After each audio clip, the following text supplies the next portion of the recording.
If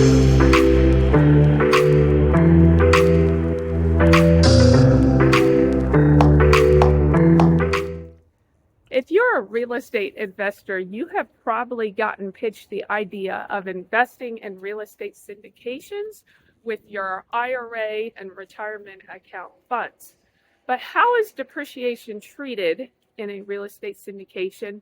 And is that of any value to you if you're investing with retirement accounts? Guys, this is Naomi Brown here at Capstone Commercial, and today we're going to talk about how depreciation is treated in a real estate syndication.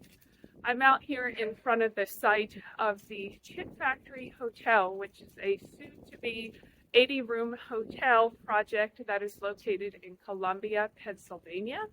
And oftentimes projects like this are turned into syndications where investors can pool their money to invest collectively in a larger deal.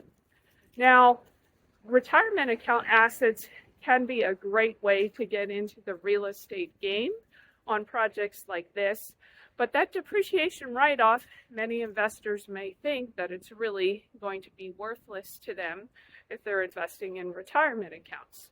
But first, let's talk about how those are normally treated. The first way that you might be able to receive a depreciation write-off as an investor is with a prorated share.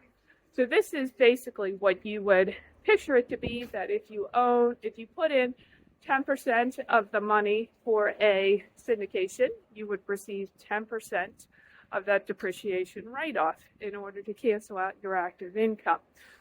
The second method that you can do is actually with a special allocation. And this is a method where you can write into the operating agreement of the ownership entity different allocation methods, but the IRS does require that there be a substantial economic effect in order to do this, and they will scrutinize it carefully. So that basically means there has to be some other good reason for them putting in that allocation other than just you want to move the depreciation to someone else. So there needs to be a good reason for doing that. But sometimes that will be done because a general partner wants to be able to move the depreciation to their investors in order to further incentivize the deal. Or maybe the general partner wants that depreciation, and if their investors are retirement accounts that don't need it, then they may want to move it to the general partner.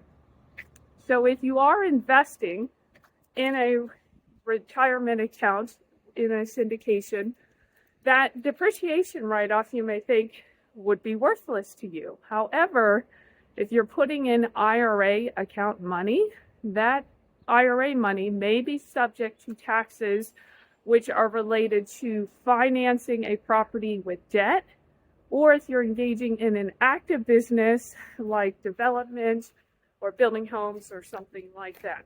So that UBIT tax you would still owe even if investing with a retirement account.